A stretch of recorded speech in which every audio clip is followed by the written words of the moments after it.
मैं फिर से एक बार तमिलनाडु सरकार से मेरी मांग दोहराता हूं कि मेडिकल और इंजीनियरिंग की पढ़ाई में जल्द से जल्द तमिल भाषा का प्रवेश हो और मेडिकल और इंजीनियरिंग की पढ़ाई तमिल भाषा में की जाए। நான் தமிழக அரச ஒவ்வொரு முறை வரும்போது நினைவூட்டுகிறேன். தமிழ்நாட்டில் தமிழ் தமிழ் என்று பேசிக் கொண்டிருக்கும் நீங்கள் பாடத்திட்டத்தை ஏன் தமிழில் செய்ய மறுக்கிறீர்கள்? உயர் கல்வி அனைத்தையும் தமிழில் செய்வதற்கு என்ன தடை இருக்கிறது? விரைவில் நான் தமிழக அரசை கேட்பதெல்லாம் இன்ஜினியரிங் பாடத்திட்டம் உடனடியாக தமிழில் இயற்றப்பட வேண்டும். और भाइयों बहनों, मैं आज स्टालिन जी को यह भी अपील करने आया हूं। हमारे मोदी जी ने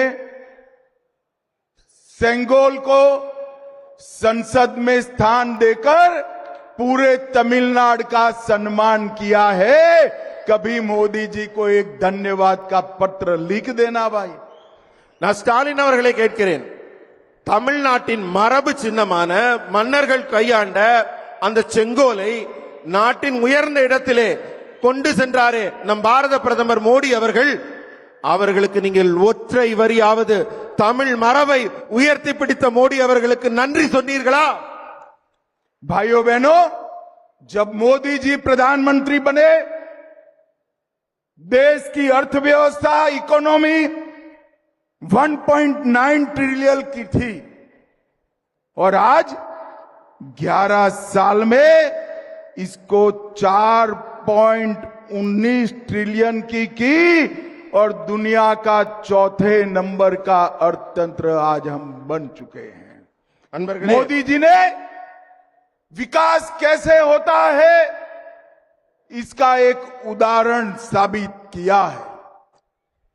மக்களே, இந்த மோடி அவர்களின் ஆட்சி உருவான பிறகு இந்தியா தொடர்ந்து வளர்ச்சி பாதையிலே பயணித்துக் கொண்டிருக்கிறது.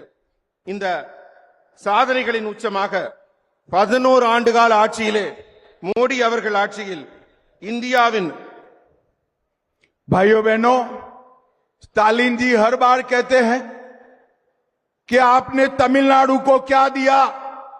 स्टालिन साहब, यूपीए की सरकार 10 साल चली।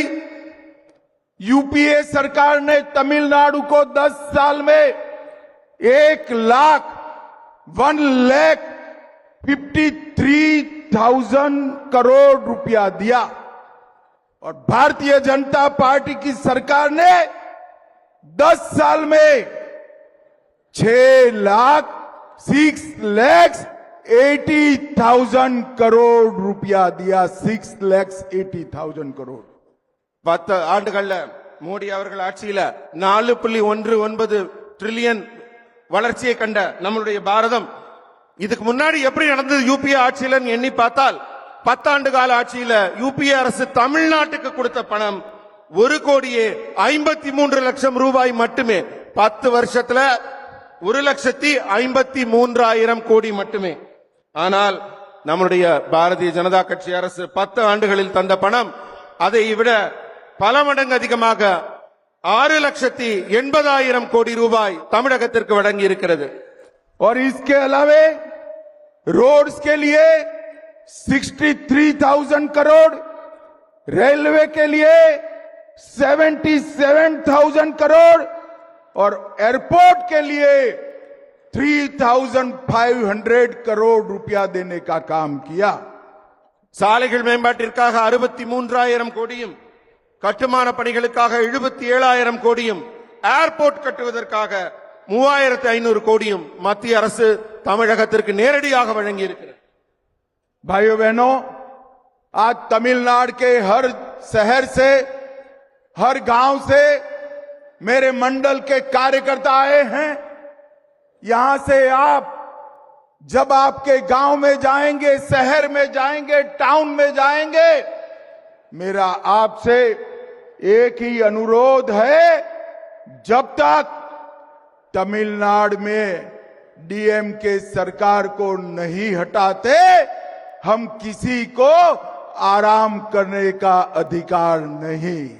பல ஊர்களிலிருந்து பல பகுதிகளிலிருந்து இங்கு திரளாக வந்திருக்கும் பாரதிய ஜனதா கட்சியின் தொண்டர்களாகிய உங்கள் ஒவ்வொருவரையும் நான் கேட்பது என்னவென்றால், நீங்க திரும்ப ஊருக்கு போவீங்க. உங்களுடைய எண்ணம், உங்களுடைய சிந்தனை, உங்களுடைய செயல்பாடு எல்லாம் எப்படி இருக்க வேண்டும் என்றால், திமுக ஆட்சியை எப்படி அகற்றப் போகிறோம், எப்போது அகற்றப் போகிறோம், என்ன செய்ய வேண்டும் என்ற சிந்தனையில் நீங்கள் தொடர்ந்து இருக்க வேண்டும். और मित्रों, इस बार हमने तय किया है कि 2026 का चुनाव भारतीय जनता पार्टी एआईडीएमके के साथ मिलकर लड़ेगी, एनडीए के साथियों के साथ मिलकर लड़ेगी. அன்பர்களே, வரப்போகிற 2026ஆம் ஆண்டுக்கான தேர்தல் நம்முடைய பாரதிய ஜனதா கட்சியும் இங்கே கூட்டணி ஆட்சியில அதிமுகவுடன் இணைந்து என்டிஏ கூட்டணி இங்கு தேர்தலை சந்திக்க இருக்கிறது. मुझे बताइए, सभी कार्यकर्ता संकल्प करते हैं कि इस बार तमिलनाडु में डीएमके को हटाना है.